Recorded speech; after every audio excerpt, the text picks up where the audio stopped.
a todos. Soy Divina Salvetti, antropóloga, y es un placer, como siempre. Les ruego disculpen los nervios por no tener conectado del principio bien todos el audio, ¿no? Así que vamos a compartir hoy un trabajo sobre cartografías del mapa cognitivo, focalizado, prácticamente lo que le vamos a dar énfasis es cómo el mapa cognitivo desde la ciencia se viene estudiando desde más o menos desde la época de mediados del siglo pasado, pero muchos investigadores vienen incorporando el papel de las emociones en el modo en que registramos esos datos de tiempo y espacio. Así que hoy vamos a ir viendo todos los estudios que hay sobre el lugar de las emociones en estas referencias. Siguiente, por favor. Porque mucho se habla del mapa cognitivo como el GPS de la memoria. Así es como se ha difundido en los últimos años, que es el GPS de la memoria. Sin embargo, un GPS que nos guía en tiempo y espacio, pero de espacios físicos. Sin embargo, un estudio más profundo de lo que involucra desde los procesos cognitivos de tiempo y espacio nos hacen pensar de que realmente el mapa cognitivo tiene mucho más que ver con los antiguos mapas medievales.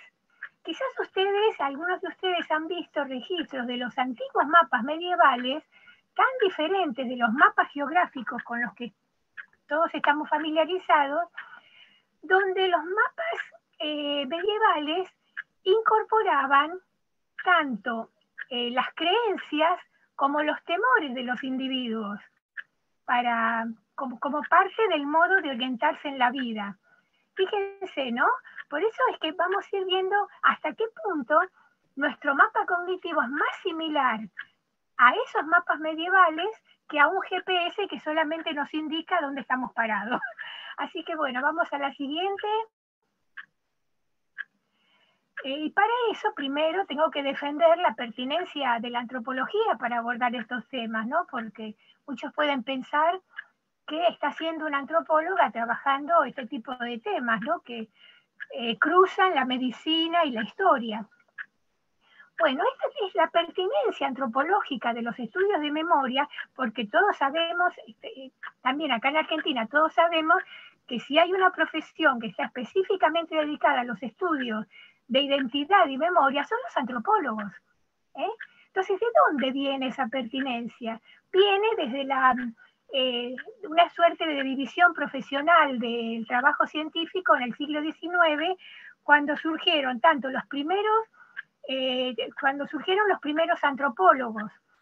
Entonces, ahí se estableció una diferencia, que los historiadores se iban a dedicar al estudio de documentos escritos y los antropólogos iban a dedicarse a estudiar la historia oral de los grupos nativos. Del estudio de la historia oral, que es también la memoria de los pueblos nativos, es que llegamos hasta el día de hoy con la especificidad de los antropólogos con los estudios de la memoria y, por supuesto, de la identidad, porque todos sabemos que es la memoria lo que nos hace ser quienes somos. Ahí es como, ¿se dan cuenta? Ahí está la pertinencia de la antropología como estudio de la memoria y de la identidad. En mi caso, yo desde hace muchísimos años vengo buscando especializarme en la antropología de las percepciones como una de las fases conocidas, una de las 3 fases de la memoria, que es atención, percepción y memoria. Así que bueno, una vez hecha esta aclaración de qué es lo que está haciendo una antropóloga estudiando esto, vamos a pasar a la siguiente. Entonces, la propuesta de esta primera parte de la charla es abordar los procesos de integración de la memoria pero particularmente de la memoria emocional. Porque muchos relacionamos el mapa cognitivo con el sentido de orientación, obviamente. Pero se han dado cuenta que muchas veces solemos usar la expresión fulano de tal está bien orientado en la vida. O sea, hay muchas expresiones que tienen que ver, que parten de esta noción de mapa cognitivo, que tiene que ver con ese sentido de estar orientado en la vida, de saber uno dónde está parado y hacia dónde quiere ir.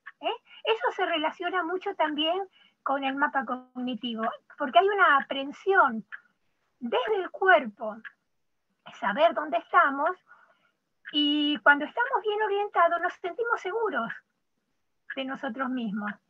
Entonces, para eso requerimos no solo de los puntos de referencia, de tener bien claro nuestros puntos de referencia espaciotemporales, porque todos, absolutamente todos, y se han hecho estudios recientemente, hasta los animalitos, requieren, para orientarse en las migraciones, de puntos de referencia espaciotemporales. Y, por supuesto, esos puntos de referencia espaciotemporales están fuertemente vinculados con los puntos de referencia primarios afectivos. Es decir, con qué tipo de experiencias vivimos en determinados lugares con determinadas personas. Eso condiciona toda nuestra vida, ¿no? Realmente, como vamos a ver ejemplos más adelante. Entonces, a todo esto nos vamos a dedicar en esta primera parte. La memoria, el mapa cognitivo emocional. Siguiente, por favor. Entonces, para eso primero, en esta primera parte, tenemos que saber cuál es el asiento físico del mapa cognitivo, dónde se consolidan tales percepciones. Porque hay un espacio físico del cerebro, y acá lo tienen, ¿ves? Esto rojito que ustedes ven se llama hipocampo, una estructura que parece tan chiquita y sin embargo es tan fundamental en nuestro cerebro. Es como una especie de peaje del tipo de memoria que vamos a tener. Y es importante porque es el espacio del cerebro que primero se ve afectado gravemente por el Alzheimer. Entonces, por eso es muy importante, porque se ve afectado por el Alzheimer. Entonces ahí es bueno prestarle atención. Y ahora surge la pregunta, ¿por qué se llama hipocampo? Vamos a ver la siguiente. ¿Por qué se llamará hipocampo al hipocampo? Siguiente, por favor. Por esto. Por lo que observaron los primeros anatomistas. Los primeros anatomistas medievales, cuando empezaron a ponerle nombre a las estructuras que iban estudiando en los cadáveres, le iban poniendo los nombres de acuerdo a ciertas similitudes con animales o con aspectos de la naturaleza. Y como esta organela les pareció muy parecida a un hipocampo, por eso se llama hipocampo. Porque solo en el humano, en el humano tiene esta forma. En el caso de otros animales que también tienen hipocampo, se llama hipocampo, que tienen una forma absolutamente diferente, ¿no? Como vamos a ver también. Siguiente. Entonces, básicamente el mapa cognitivo está relacionado con el sentido de la orientación. Y fíjense que la gente que tiene Alzheimer no solamente es aquella persona que, es decir, los primeros signos de Alzheimer o de demencia frontotemporal son aquellas personas mayores que salen de la casa y no saben cómo regresar, no saben cómo orientarse para regresar. Y otro signo muy característico es que no saben cómo se llaman ni quiénes son, ¿ves? Y eso porque está enfermo el hipocampo. ¿Se dan cuenta cómo se va vinculando las enfermedades, las patologías del hipocampo con la memoria y el sentido de la orientación y, por supuesto, la identidad? Vamos a ver cuándo fueron estos primeros abordajes científicos. La definición clásica de mapa cognitivo es una representación mental del entorno, un proceso por el cual un individuo adquiere, codifica, almacena, recupera y decodifica información sobre ubicaciones relativas y atributos de fenómenos en su ambiente espacial. Entonces, bueno, esa es una definición clásica de mediados del siglo pasado. Siguiente. En los primeros estudios experimentales sobre el mapa cognitivo fueron realizados por este científico y lo publicó en 1948, ¿no? Esto lo hizo en la Universidad de Berkeley, cuando empezó a estudiar de ratitas que parecían reconocer la salida, parecían aprender la salida del laberinto.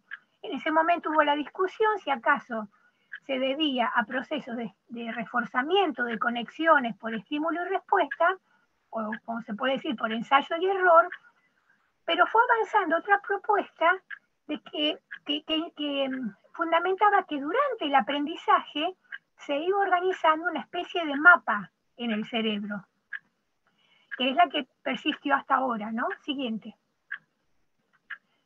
Los estudios más recientes, vamos a ver. Bueno, los estudios más recientes fueron descritos por John O'Keefe en 1970, que fue el primero que comenzó a estudiar ciertas neuronas específicas en el hipocampo.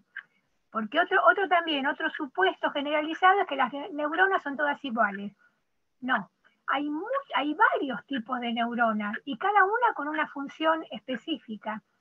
Y en el hipocampo, este científico comenzó a avanzar sobre un tipo de neuronas específicas que reaccionan ante un punto del espacio. Esto lo hizo en 1970 y más recientemente, en 2014, otros dos científicos más, porque John O'Keefe ganó el Nobel en 2014 junto con otros dos científicos, porque descubrieron que las neuronas se activan según el desplazamiento espacial, y que estaba vinculado, pero ya no específicamente con el hipocampo, sino con la corteza entorrinal que está pegadita al hipocampo. Siguiente. Entonces hay todo un sistema en el sistema límbico que nos orienta. Y bueno, como tenemos que mencionar a las investigaciones locales y darle publicidad, acá en Exactas, en el 2015, al año siguiente, se descubrió otro tipo de neuronas, ven que acá también, desde el Exactas lo publican como GPS del cerebro, pero como veremos es mucho más que un GPS simple, ¿no? Así que bueno, lo que descubrieron en Exactas fue que hay un tipo de neuronas que, fíjense ustedes, ¿no? Que anticipan la secuencia del movimiento y la velocidad del desplazamiento. Así que ya tenemos un primer avance que en el hipocampo hay como una especie de cruce de datos de espacio y tiempo, en velocidad, ¿no? Como espacio y tiempo, una articulación, y qué es eso lo que se anticipa como dato para poder aprender una determinada conducta, ¿no? Una determinada modo de moverse, sobre todo en los deportistas, porque está por el tipo de datos que se trata, ¿no? La llamaron speed cell, que speed quiere decir, bueno, quizás algunos recordemos de nuestra infancia, Speedy González, que era rápido. Speed es rápido, ¿no? De speed, que integran los datos. Y esto es un dato muy importante porque se ocurre particularmente en el hipocampo, esta integración de datos de tiempo y espacio antes de ser consolidados en el resto del cerebro. Siguiente. Entonces, bueno, una vez que tenemos ay, perdón, voy a sacar a la perra.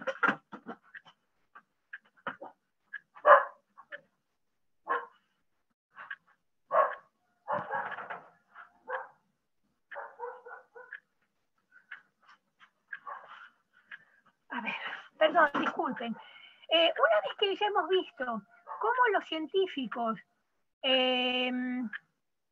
cómo los científicos vienen pensando en este mapa, tenemos que ver cómo se van cruzando este conocimiento con los procesos de memoria y filosofía clásica, ¿no?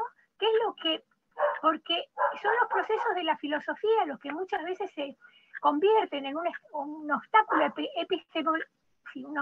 epistemológico, como se dice, para nuevos avances en la ciencia. Desde la filosofía clásica, mientras tanto, se venía diciendo que había que mantener bajo control las pasiones, que las pasiones no podían desbordarse. Y había que considerar al cuerpo como algo a dominar, ¿no? Como aprendimos a tener miedo de nuestras propias emociones, que necesitábamos controlarlas. Y hay un desprecio por el cuerpo, por el asiento, como asiento de las pasiones desbocadas. Siguiente, por favor. Pero fíjense qué notable. Esto ocurría mientras al mismo tiempo en la antigüedad se consideraba el cuerpo humano como referencia para medir las cosas. Como referencia la pulgada era el pulgar, el codo por la distancia de los brazos, el pie, hasta el día de hoy en Inglaterra se siguen usando los pies y las pulgadas como medida. Entonces, se usaba el cuerpo como propia referencia para orientarse en el espacio. Y esto viene, la Biblia habla de los codos, ¿no? Del codo como medida. Así que fíjense ustedes desde cuándo viene que por un lado se despreciaba el cuerpo, pero por otro lado se consideraba que era necesario como autorreferencia para el espacio. ¿Ve? Siguiente, por favor. Pido disculpas por la perra, pero a veces se descontrola. Yo no espero a nadie y la perra se descontrola cuando pasa a cualquiera. Así que ruego disculpas porque más que tenerla afuera no puedo hacer otra cosa. Esperemos que se calme. Bueno, disculpen por esta interrupción. Vamos a seguir ahora cómo el sentido de orientación no es algo dado. El sentido de orientación no es algo... Esto es una vieja discusión también filosófica, si nacemos con conocimiento previo o si vamos aprendiendo sobre la marcha, ¿no? Entonces, bueno, lo que ha demostrado la ciencia es que el sentido de orientación se desarrolla y consolida con la experiencia. Algo que hemos visto que demuestran las speed cells, ¿no? Las células descubiertas por Exactas. Y que esta experiencia ha sido fundamental en las migraciones, tanto animales como humanas. La siguiente, vamos a ver, ¿ven? Esta es una foto preciosa de migraciones de elefante, y fíjense ustedes que todos los elefantes están siendo guiados por la matriarca. Sabemos que es la matriarca y que es la que tiene más edad por el colmillo más largo. Y porque todos la siguen, todos le reconocen la experiencia. Y es ella la que puede guiarlos hacia fuentes de agua, porque tiene experiencia en captar las referencias del entorno que conducen al grupo para obtener agua, para obtener alimento y demás, ¿no? Así que dependían de ella. Y en los humanos vemos, fíjense, este es un mapa de las primeras migraciones, inclusive de especies anteriores a nosotros, porque desde que el linaje Homo es linaje Homo, salió de África y pobló el mundo. Y fíjense ustedes que el Homo erectus, inclusive llegó al Asia, ¿no? Pobló todo el Asia. Y otra cuestión que vamos a tener en cuenta para lo que veremos después, noten ustedes que hay una flechita también que va hacia Australia. Australia se descubrieron, se pudo establecer con toda seguridad que comenzó a ser poblada por el Homo sapiens hace 50.000 años. hace 50.000 años fue poblada por grupos de Homo sapiens. Y noten ustedes, piensen un poquito, la distancia que hay entre las islas del Pacífico y Australia, ¿cómo se atraviesan? Por agua. Quiere decir que hace 50.000 años inventaron algún método, alguna balsa, alguna barco, lo que fuera, para llegar desde esas islas, desde las islas del Pacífico, para viajar, no solo desde el continente hacia las islas, sino desde las islas hacia Australia. Noten ustedes la seguridad en sí mismo que tuvieron esos hombres y mujeres, ¿no? Esos grupos de familia para ir a tierras nuevas, bajo la guía seguramente de alguien experimentado.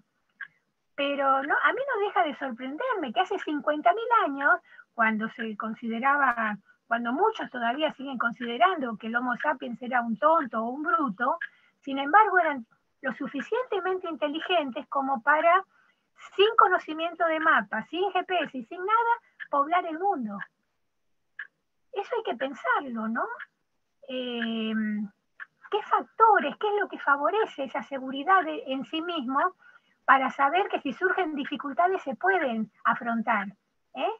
A mí no deja de emocionarme pensar hasta qué punto los primeros Homo sapiens eran muy, muy, muy parecidos a nosotros.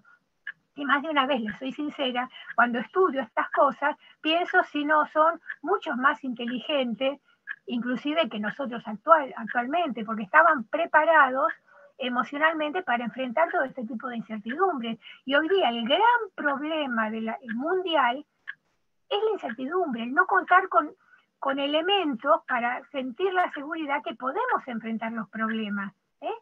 Por eso es que es tan importante comprender hasta qué punto el mapa cognitivo nos ayuda a tener seguridad en nosotros mismos. Ese es otro punto para otra de las motivaciones de esta charla. Siguiente. Entonces, nos orientamos usando el cuerpo como referencia. Vamos a ver. ¿Alguno de ustedes jugó con la sombra cuando era chiquito?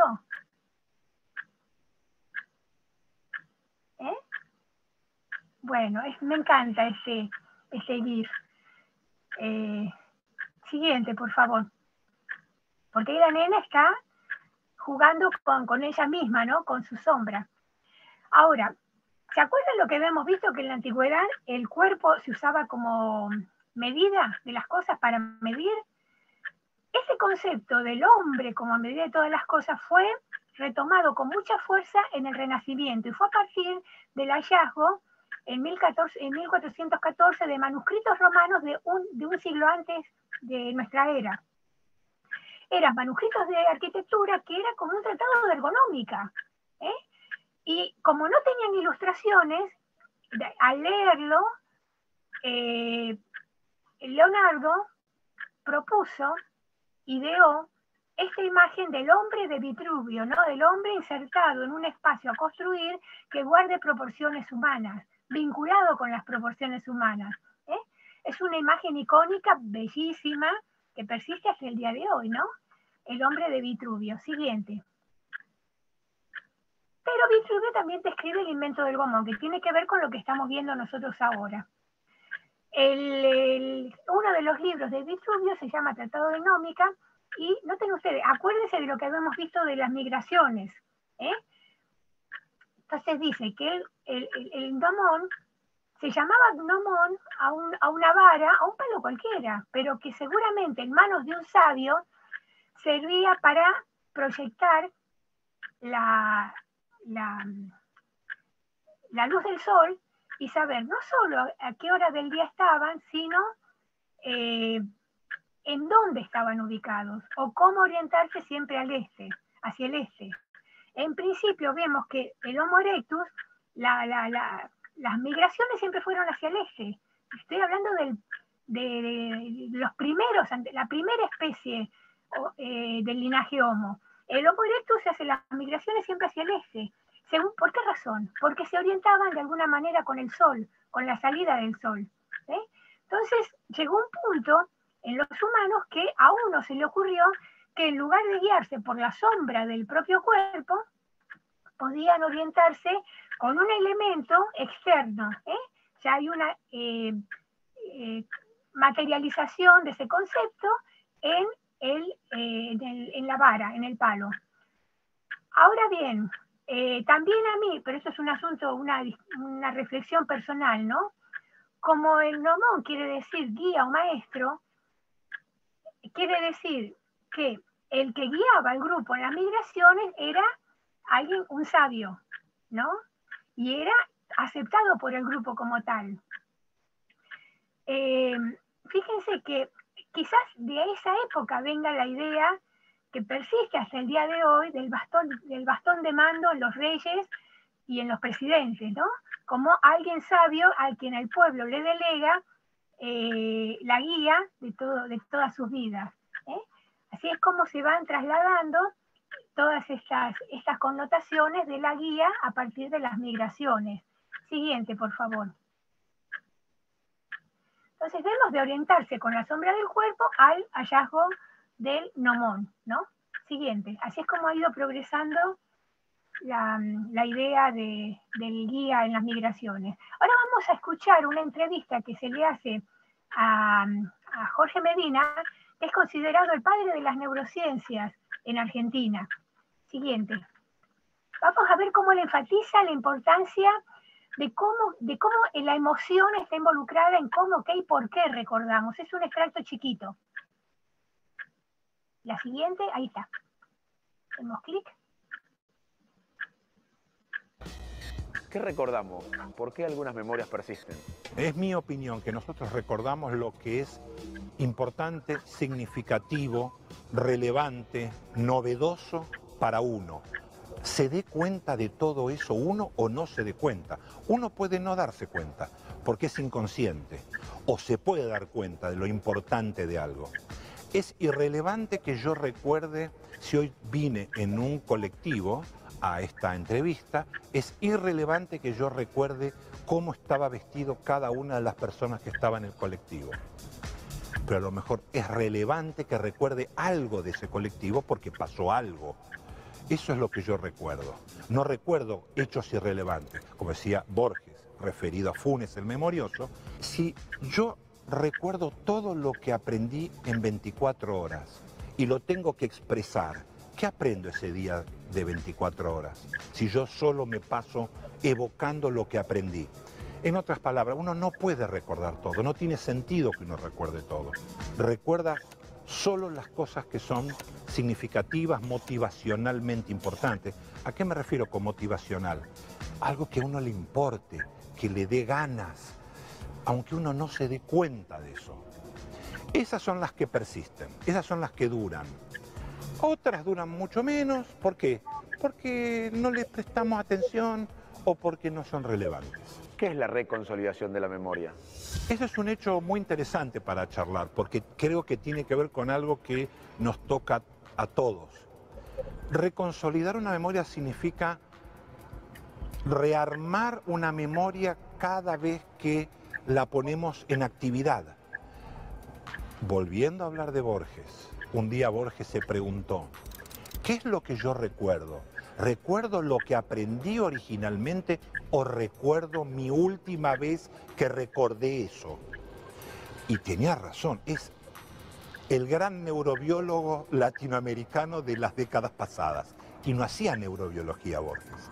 Era un escritor y un pensador, pero entendía el proceso de la memoria. Reconsolidar significa rearmar una memoria en función de agregarle o quitarle alguna información cada vez que yo la evoco. Por ejemplo, aprendo algo, lo que vos quieras, y me lo preguntás al día siguiente. Y si me lo preguntás en ciertas condiciones de buena onda, yo estoy contento, y me pedís que lo evoque, que lo cuente, a lo mejor cambia un poquito esa memoria, cambia un poquito, se rearma, porque le agregué un entorno plácido, buena relación, buena entropía. Por el contrario, si yo evoco en condiciones de mala onda, estresado, situaciones malas, mal dormido, esa memoria va a cambiar un poco para otro lado. Eso es un poco reconsolidación. Y Ahí está. ¿Se dan cuenta cómo las emociones del momento influyen más de lo que nos damos cuenta? Bueno, vamos a hacer este pequeño resumen entre las investigaciones lideradas por Medina, que trabajó muchos años, no sé si sigue todavía, en un laboratorio, ahí mismo en la Facultad de Medicina, ¿no? Cerquita del Clínicas. Y él estudia los vínculos entre el hipocampo, como asiento de la orientación, y la corteza prefrontal, obviamente, ¿no?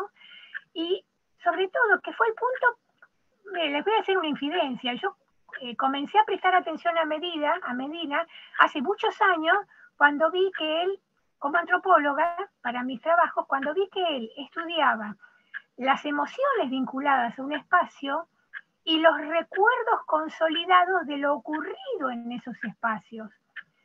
Estemos o no estemos conscientes de eso.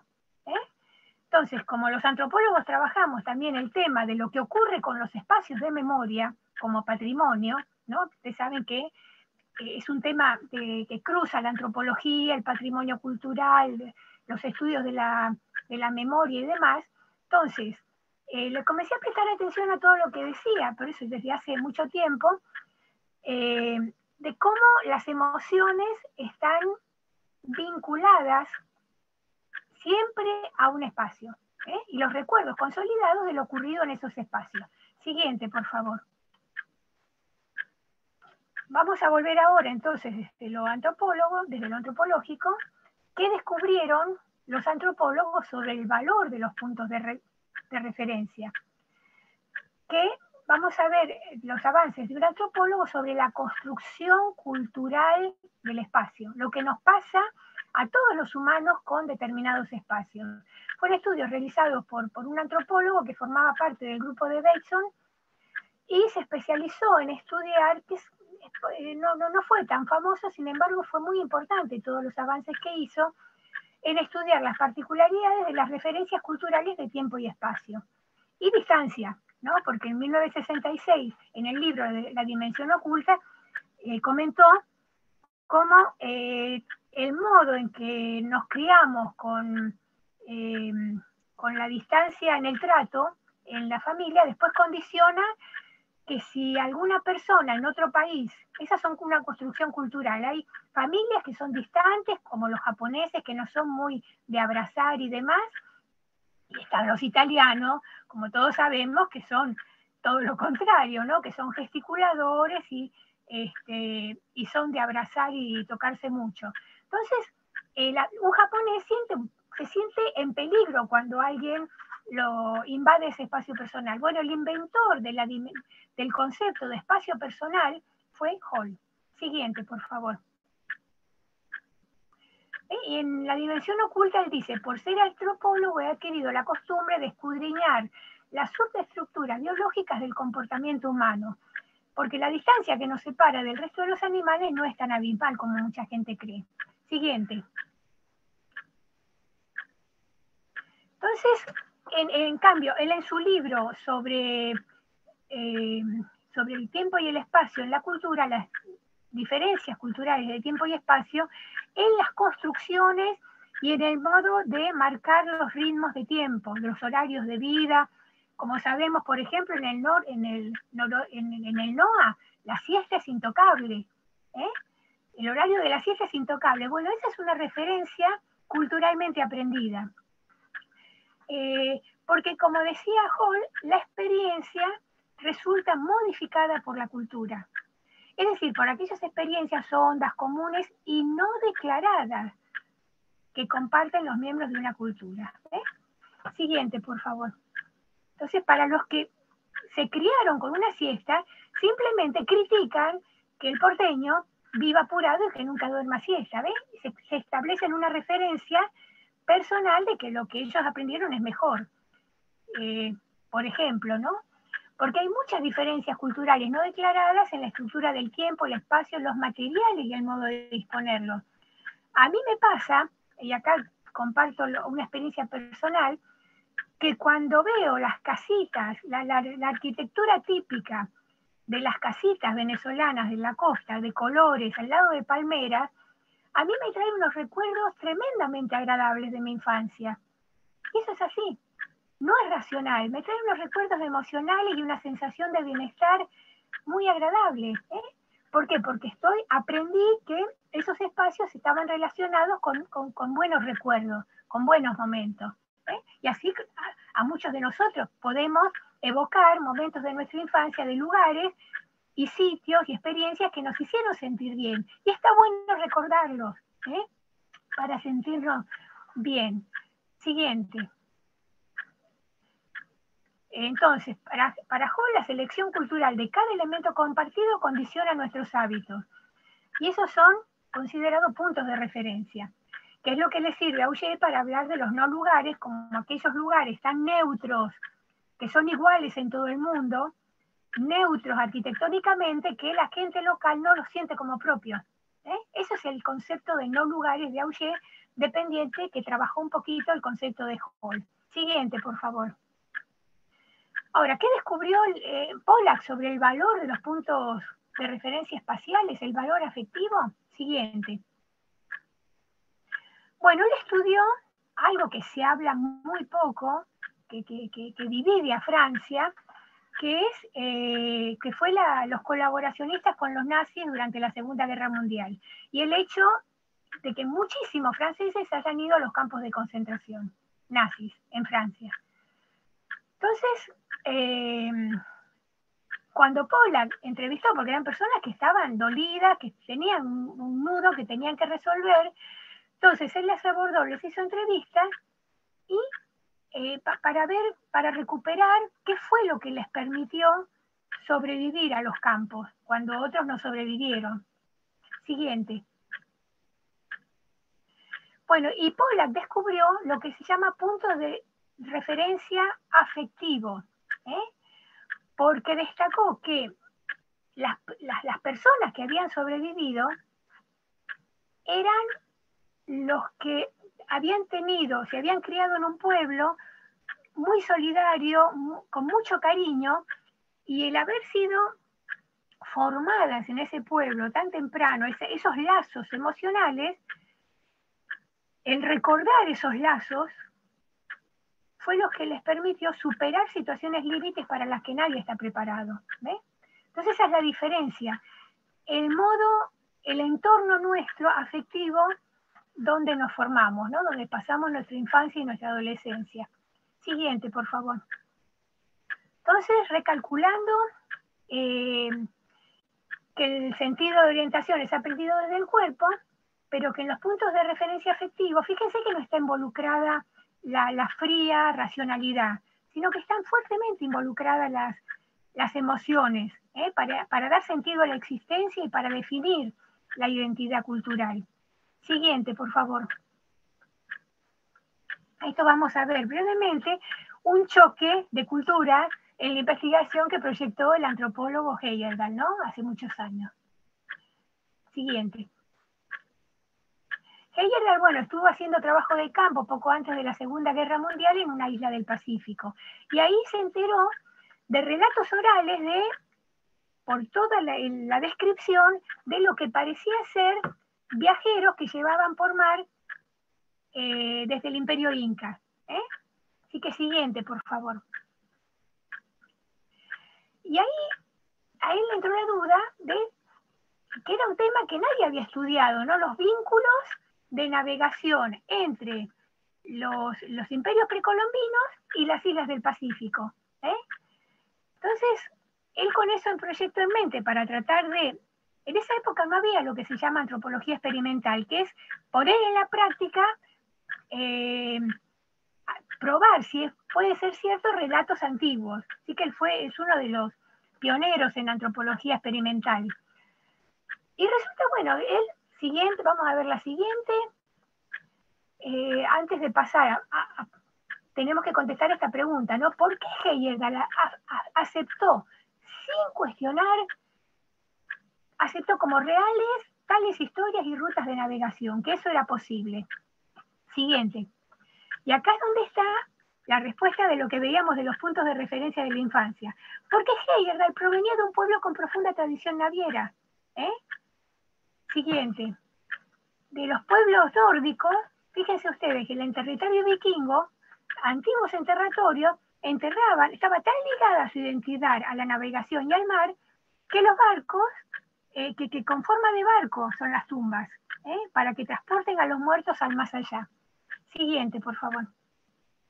Para ver un petroglifo de hace 2500 años, fíjense ustedes cómo está representada un barco, una nave, todos los palitos, es la tripulación, está representada la tripulación.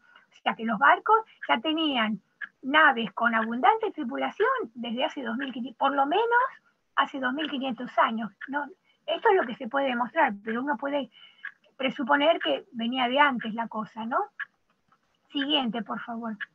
Entonces acá está Heyerdahl, pobre, no fue muy oportuno su proyecto porque el mundo estaba convulsionado por la Segunda Guerra, ¿no? Entonces se le dificultaba conseguir fondos para financiar el proyecto de demostrar que tal cosa era posible. Hasta que alguien, un funcionario cansado, dice, bueno, si quiere demostrarlo, hágalo usted mismo. Siguiente, por favor. Entonces, él levantó el guante y dijo, sí, tienes razón, si no consigo lo voy a tener que hacer yo. Entonces fue a Perú, que era de donde venían los relatos de los navegantes, y se ocupó de construir una balsa de acuerdo al registro de lo que estaba desperdigado en los registros navegatorios de cómo navegaban los pueblos precolombinos. Y acá se lo ve, no solo cortando los árboles de corcho, sino haciendo la balsa. Siguiente, por favor. No consiguió financiación académica, pero todo Perú estaba revolucionado, todo el mundo estaba pendiente de lo que hacían, dejaban de hacer, y realmente el pueblo estaba pendiente del Kon-Tiki, ¿no? De la expedición del Kon-Tiki, como vemos en un recortecito de diario por las fotos y demás, ¿no? Siguiente, por favor. Los trataban de locos, se imaginan que no podía ser, que cómo se les ocurría. Pero él tenía seguridad en sí mismo, esa seguridad que le daba tener sentirse seguro que podía orientarse, que podía hacerlo, ¿ves? Y eso lo tenía de sus experiencias tempranas. Que inclusive, bueno, esta es la ruta, al principio la idea era que la balsa empalme con alguna corriente marina, pero las primeras semanas no lograban enganchar con ninguna corriente marina hasta que después de varias semanas el barquito enganchó, la balsa, perdón, no era un barco, la balsa la enganchó y llegaron después de 3 meses a una isla. Se imaginan que fue un triunfo tremendo, ¿no? Que fue muy conocida la experiencia de él. Siguiente, por favor.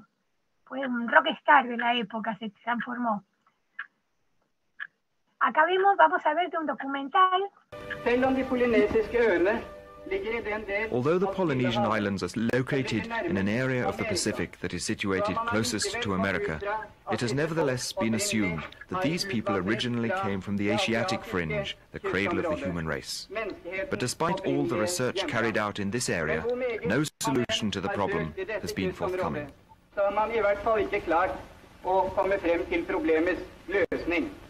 As the scientific data I'd accumulated had convinced me that Indians from South America had settled in the islands of the Pacific, and bearing in mind the fact that their only seagoing vessels were balsa rafts, I came to the conclusion that these balsa rafts must possess characteristics of which so far we were unaware. The only way to test my theory was to build one of these rafts on the basis of the Spanish descriptions, launch it in the sea off the coast of Peru, and find out if wind and current would in fact waft us ashore. On April the 28th, 1947, the Pelicans, for the first time for hundreds of years, were startled at the sight of a balsa raft heading for the open sea.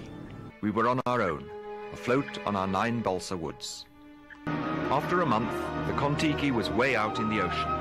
The Humboldt current carried us north almost as far as the equator, after which we struck out straight across the Pacific. Ocean currents accounted for about 1/3 of our actual speed, and the rest was the gift of the trade wind. The elements were driving us relentlessly west at an average rate of 42.5 nautical miles a day, or about 80 kilometers. Our record for one single 24-hour stretch was 130 kilometers. After being at sea for 93 days, the lookout climbed the mast one morning and announced that he could see land, a low palm-clad South Sea island. We were in fact so close to the shore that natives on the beach caught sight of the Kon-Tiki and paddled out in a canoe to welcome us. This meant that we had made contact with our first Polynesians. We realized now that the overriding factor was not distance, but direction. We had drifted automatically a fifth of the way round the globe in a westerly direction. I don't think any of us will ever forget the wonderful feeling of stepping on warm, dry sand and walking on solid ground after spending 101 days on a heaving raft. But the natives were most interested in finding out what sort of boat had managed to land us safe and sound through the breakers on the windward side of the reef. When they waded out and saw the Kon-Tiki, they exclaimed that this wasn't a boat, it was a pei-pei. Tay Chief, who spoke French, explained that pei-pei was the name of the sort of vessels described in the ancestral legends.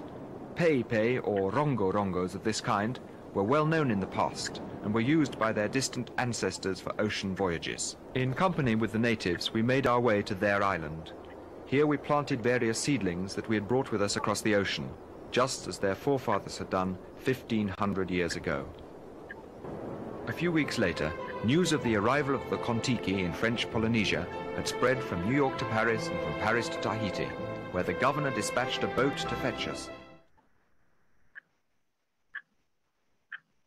Bueno, acá está, ¿no? Entonces, ven, este documental, este es un tráiler bastante largo, por cierto, pero bueno, espero que se haya entendido de todo el proceso, un tráiler del documental que en el año 51 ganó el Oscar, ¿no? Como mejor documental. Mientras tanto, también se vendió, fue un bestseller, todo el libro de fotografías, de las abundantes fotografías que se tomaron de la epopeya, ¿no? Porque fue un viaje épico, realmente. Siguiente, por favor. ¿No? Esta foto la tomaron, ven una soguita que hay en el mar, porque ellos tenían un pequeño bote, ataban el bote a la Kon-Tiki y desde el bote le sacaban fotos, ¿no? Como para que se viera desde el mar. La foto ya fue un bestseller y esta es la réplica de la Kon-Tiki en el Museo de Oslo. Fíjense ustedes lo chiquita que es. Lo trataban de locos por hacerse a la mar por eso. Pero vamos a ver, ¿no? Al fin, él obtuvo muchísimo éxito entre el público en general, pero ¿qué pasó con el proyecto original? Heyerdahl tuvo enormes dificultades para instalar entonces en la academia la posibilidad real de vías de comunicación marítima entre aborígenes americanos y las islas del Pacífico. Entonces, ¿yo para qué traigo todo esto? No solo para demostrar, es decir, principalmente para demostrar de cómo las referencias culturales y afectivas condicionan nuestras convicciones. A los académicos europeos nacidos y criados en la ciudad, simplemente era una locura, no lo entendían cómo fuera posible. En cambio, para Heyerdahl, criado en un pueblo marítimo, lo representó como posible. Esto es lo que queremos, que además, bueno, de la curiosidad, del valor, ¿no? De cómo fue que se sintió tan seguro de sí mismo, Heyerdahl, como para emprender este proyecto y lograr convencer a otros aparentemente locos, a 4 locos más, que lo acompañen en la travesía. Siguiente. Entonces, para finalizar, esperemos, les ruego disculpas, aún con todas las interrupciones que hubo para dar la conferencia, lo que quisiera que se lleven, como que hay imágenes que se lleven como recuerdo de esta conferencia, es que el mapa cognitivo no tiene que ver tanto con el GPS, sino tiene que ver más con el mapa que nos orienta en la vida, tiene mucho más que ver con un mapa medieval de nuestras creencias, nuestras utopías y nuestros temores. Tanto las creencias y las utopías como los temores nos orientan en la vida. Y de ahí es que podemos obtener tanto la identidad como la seguridad en nosotros mismos. Bueno, eso es el resumen de toda esta charla. Muchísimas gracias. Gracias a vos, Vivina. La verdad que es re interesante. Cada individuo que tendrá su propio mapa cognitivo acorde a sus ancestros, ¿no es cierto? Cuánto de eso que hablamos ahora del holismo, de integrar cuerpo, mente, espíritu y todo lo ancestral de la persona. Así que, ¿cómo será mi mapa cognitivo? ¿Qué tendrá?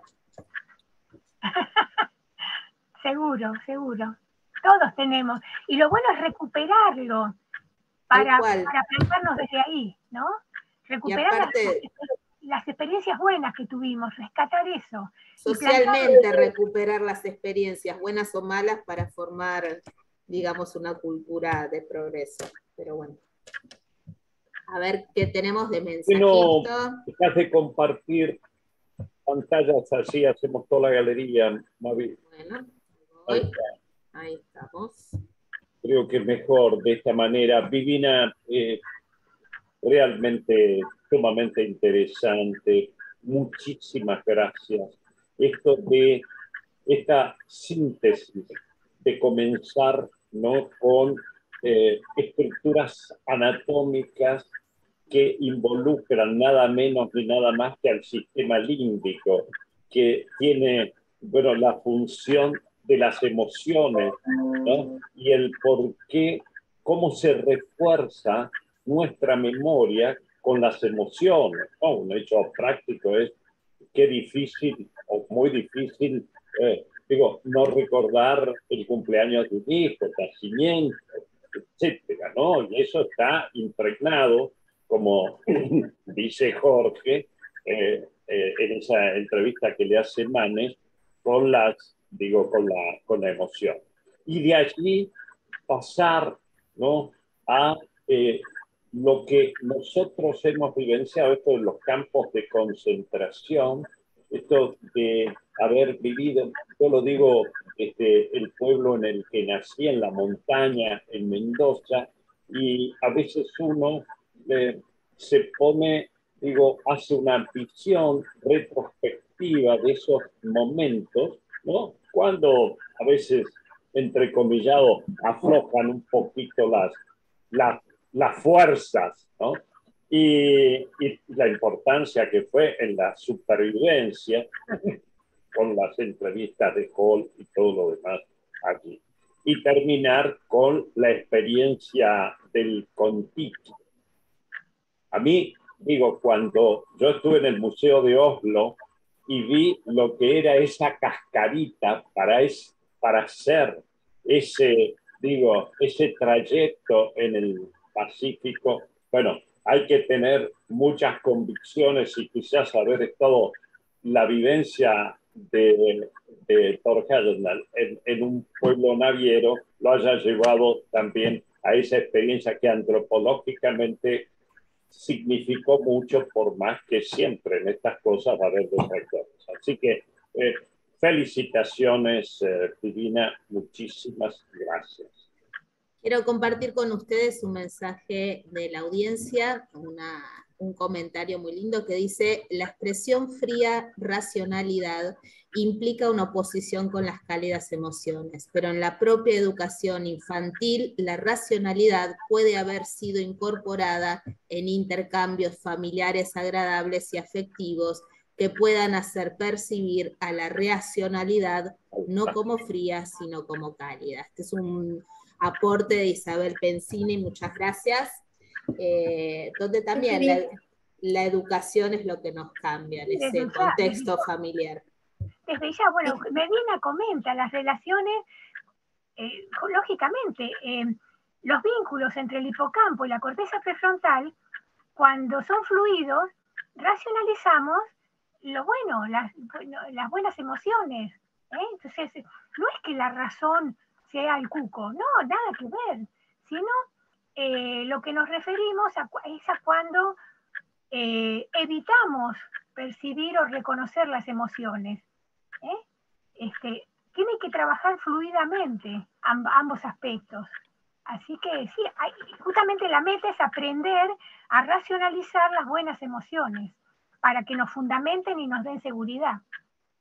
un poco lo que traté en la charla fue eso, ¿no? De perderle el miedo a lo que nosotros sentimos como algo que nos puede dar seguridad, ¿no? Anclarnos en las emociones positivas que sabemos que están ahí y que podemos compartir con otros, ¿no?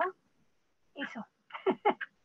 Bueno, pero este tema continúa, ¿no es cierto, Vivina? Lo continuamos la próxima conferencia, donde vamos a ver ahora el aporte de el mapa cognitivo, pero con el enfoque desde las neurociencias, ¿no es así? Exacto, no, pues, así como esta estuvo focalizada en las emociones, la próxima vamos a tratar de abordar el temor que tenemos muchos de nosotros después de, a vos no porque te falta, pero después de determinada década de la vida, comenzamos a tener temor de que a perder la memoria, ¿no? Entonces saber qué conducta, qué dicen las neurociencias sobre en qué casos, cómo surgen las patologías neuronales y qué clase de conductas podemos promover para quedarnos tranquilos que si hacemos eso, la probabilidad de tener patologías mentales va a estar alejada. Es básicamente eso lo que va a estar concentrada en la próxima charla, ¿no? Vencer, promover conductas saludables para el cerebro, para la salud cerebral. Entrenar al cerebro. Tal cual. Ahí, María Esther parece que quiere hacer una pregunta. Estás silenciada, María Esther. Tenés razón, muchas gracias, Roberto. No, faltaba más, por Dios. Primero felicitarla a Salvetti, brillante la charla y muy retrospectiva de la infancia, por lo menos mía. Después quería hacer unos comentarios primero geográficos con respecto al mapa que se considera de donde migraron el Homo sapiens, que creo que el mapa no era así hace 50.000 años, sino que las distintas placas tectónicas fueron separando los continentes. Incluso yo de chica quería armar un rompecabezas con los distintos continentes y acercarlos, y si uno lo hace, África entra en América lentamente. Y eso, y después, ¿qué va a pasar con el hipocampo y la verticalización del esfenoides, que incluso va a crecer mucho y nos va a dar una cantidad de cualidades que ahora no tenemos? Claro, bueno, eso hay que decir, la división de las placas tectónicas fue hace millones de años, ¿no? Y el Homo sapiens, particularmente, es decir, el linaje Homo, los registros tienen de menos de 2 millones, o sea que ya estaban más o menos el mapa establecido como en la actualidad, en los últimos 2 millones. Aunque eso no quita el corrimiento de la costa del mar, que en la costa del mar sí puede haber todavía, se especula que hay muchos registros, puede haber registro de actividad humana cerca de la costa, pero que bueno, para buscarlo requiere mucho trabajo.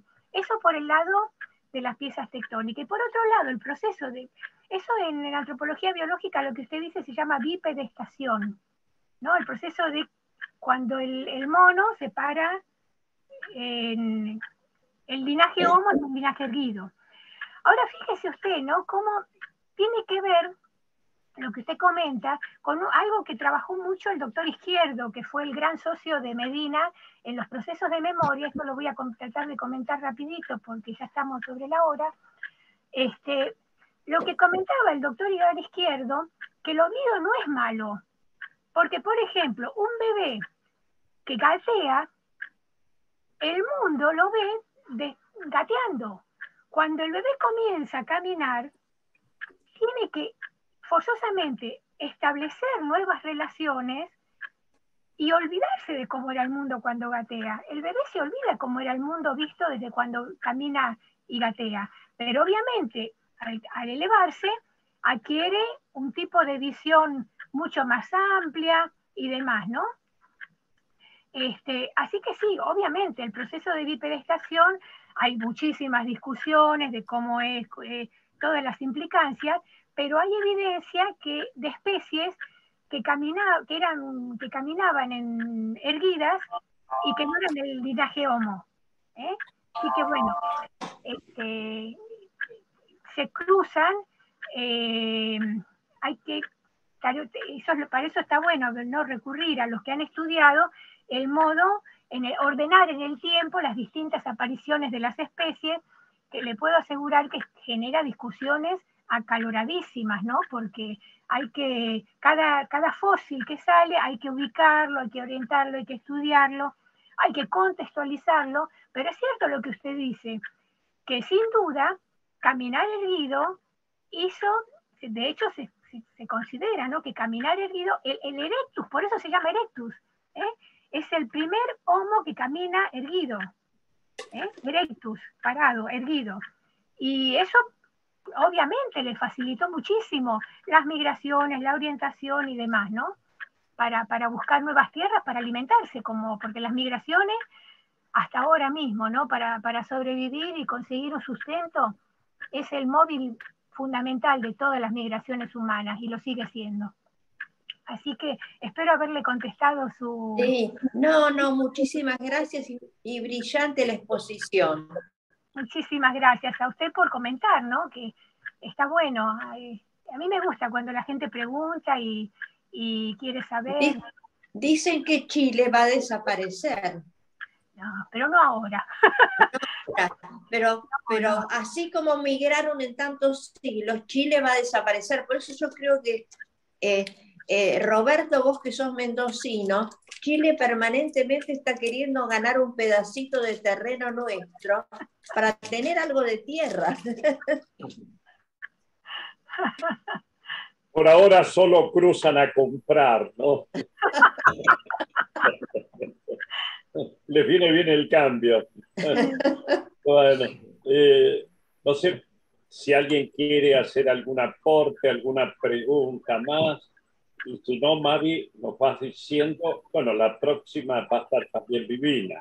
Sí, a las 11 continuamos el próximo jueves con este tema, pero ahora con un enfoque diferente, desde las neurociencias. Continuamos, Vivina decidió darlo en 2 exposiciones para poder explayarse desde 2 puntos de vista diferentes. Así que nos encontramos nuevamente, Vivina, el próximo jueves a las 11 por la misma sala, no me salía. Recuerden, les va a llegar por mail la invitación, pero si no, siempre está nuestra página donde pueden ver conferencias anteriores, volver a ver esta, que es ciclocultural.wordpress.com. Nos estamos viendo. Muchísimas gracias a todos ustedes por esta oportunidad de compartir estos conocimientos, ¿no? Estamos... Un placer ver al doctor, al profesor Tempone también, un gusto. Estamos en contacto y nos vemos. A mí también un gusto, Roberto. Un gran abrazo. Otro fuerte. Bueno, nos encontramos entonces el próximo jueves con más mapa cognitivo. Adiós a todos. Y a todos. Gracias. Muchas gracias.